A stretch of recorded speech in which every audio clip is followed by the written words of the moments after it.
I think you say it's not new, but it's certainly new in terms of this discipline. The idea of a head of innovation has only really come in the last 2 to 3 years, and I think it's come in as a recognition that advertising hasn't actually been very innovative. I mean, I think that's the sad reality is, and hence why we wrote the book. I think advertising is at a turning point now where it has to redefine what its value is for clients.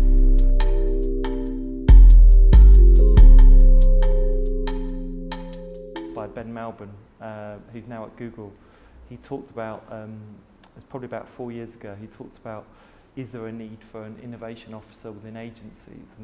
And his general consensus was there shouldn't be, but actually it should be the responsibility of everyone on the board. But the reality is the day-to-day of running an agency and client demands means that innovation very often gets dropped.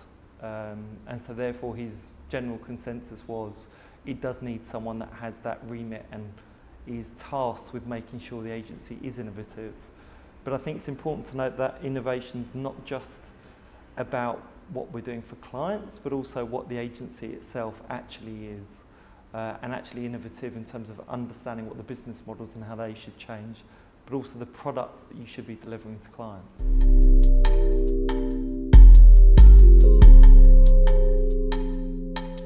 100%, and I think that's the biggest problem. BBH created a fantastic, I mean, it's a beautiful piece of work called The Three Little Pigs. Very famous piece of work. It's a lovely, lovely piece of film. The problem is, an ad's not going to solve the Guardian's problems. The fact is, BBH has amazing people, you know, amazing talent. And the question becomes, should that talent, would it be better off trying to solve some of their bigger problems than it would creating an ad that's actually not going to solve their problems? And that's, I think, what advertising needs to think about. I don't know the answers, but I think sometimes advertising is solving the wrong problem.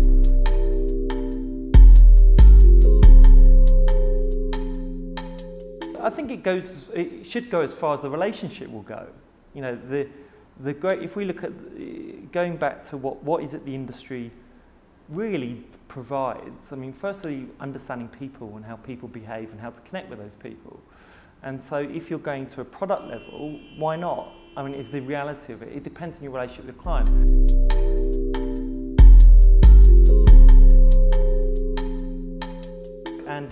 Anders, who works at Hyper Island, writes, I had a fantastic conversation with him about 6 months ago, and he talked about where he saw agencies going. And his view was very simple. So, you know, this particular agency he was working with was a big toy company. Yeah? And his view to the agency is you need to know more about 3D printing than your client, because your client doesn't have time. They're scared to look at 3D print, is the truth. Now, when something's can potentially kill your whole business, a lot of the time, you know, some people embrace it, some people just shut away from it. And his advice to the agency was understand everything about 3D printing and go and educate your client about the impact 3D printing is going to have on their business. But also not just the impact, the opportunity it can provide your business. And once you've educated them, they will then trust you to then come up with ideas and drive that and actually become part of the team who actually help take the business through that evolution.